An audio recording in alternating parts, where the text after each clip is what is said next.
Hello everybody, today we're going to take a look at new Lenovo ThinkBook 16P G2 2021 with a new design, look and feel, but also with some strange design and hardware choices made by Lenovo, which are strange and I really do not understand why they did this. My machine came with AMD Ryzen 7 5800H, Nvidia RTX 3060, 16GB of RAM and 1TB NVMe Drive. This machine reminds me a lot of Legion 7 in terms of design, but unfortunately it's stripped down a lot in terms of power and connectivity options.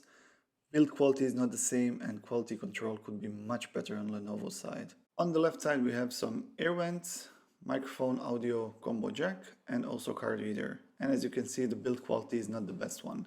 On the right side we do have a Lenovo recovery button, two Type-C ports, air vents and can signal lock. Unfortunately both Type-C ports are not power delivery ports. Calling this a business laptop would be overstatement since we only have two USB-A ports together with a power connector. Even gaming laptops have much better connectivity options, so I have no idea what Lenovo was thinking when designing this one. When it comes to cooling, I must say that it is a decent one and fan vent ports on the back of the laptop in combination with side ones are plenty for this machine, which begs the question, why is this laptop so loud and why don't we have a fan control options? I could not imagine using this laptop in a meeting room, for example, because it's basically too loud. Let's talk about keyboard. Since on this machine it's decent and pleasant to use, but it's not great as for example X1 Carbon or MacBook Pro. It's fine, I didn't see anything wrong with it, I can use it, but it could be better definitely. Same goes for trackpad. Unfortunately it's not glass one and it does not feel that great since it's rattling a bit and clicking sound feels cheap and definitely not worth 1,700 euros that I have paid for this machine.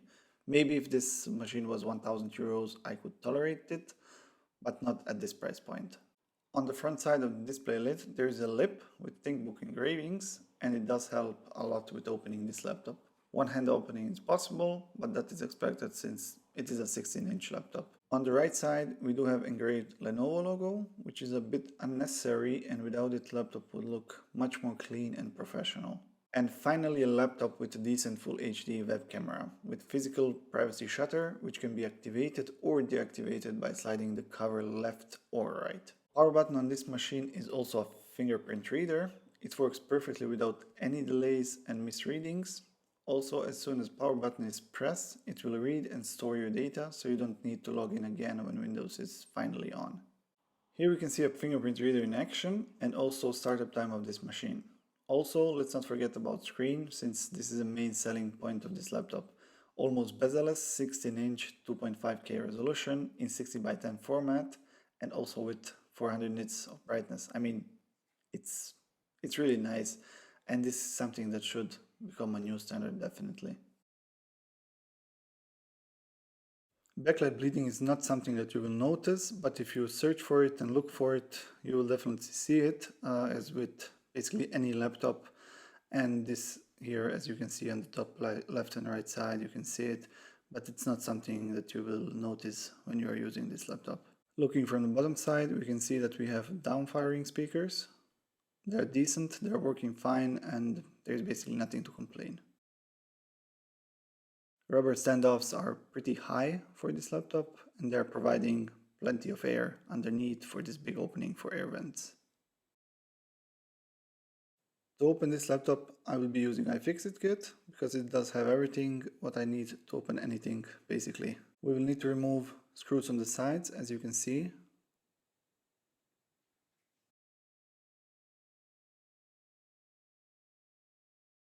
Fortunately, all screws are the same size, so you will not have any problems mixing them.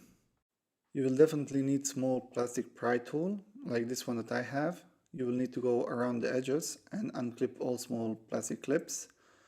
Be really gentle, because you will break them really easy. After that, you will need to push from the front side to the back and just pull up back side and you have opened your laptop. In the middle we can see 71 watt hour battery. It is really decent performer and it does last long, especially with this Ryzen 5000 chips. On the left side next to the battery is storage slot. In my case I got NVMe 1TB drive, which is pretty fast. On the right side we do have an extra slot for storage, and if you want to upgrade, you can gladly do that. We are also getting Wi-Fi 6 card. Since I don't have Wi-Fi 6 router, I cannot confirm speeds on this one, but it's really nice to see that it's Intel card and that we can replace it in the future if needed. When it comes to cooling, we can see that it's decent one. As you can see on the left and right side, we do have fans that are blowing air backwards and also on the sides. Cooling block in the middle is really decent. It's not like Legion 5 Pro, but it's doing its job. Unfortunately, fans are spinning constantly. Even if you are doing just web browsing, you do not have option to turn them off, unfortunately. Unfortunately, we only have one memory slot for upgrades. I have 8 GB on board and 8 GB in this slot.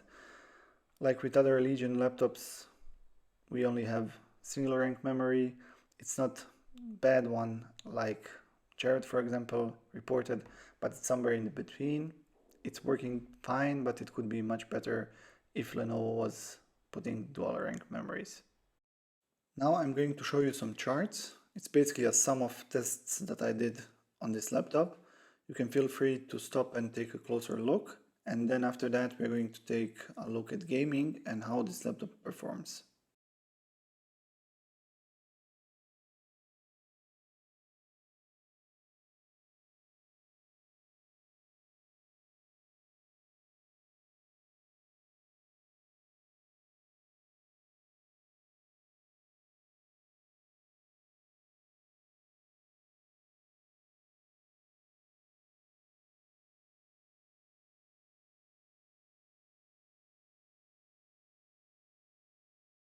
Now, when it comes to gaming performance of this laptop, I was positively surprised, since we are talking about 75 watts GPU that is maxing out at maximum 70 watts, depends on usage of your CPU.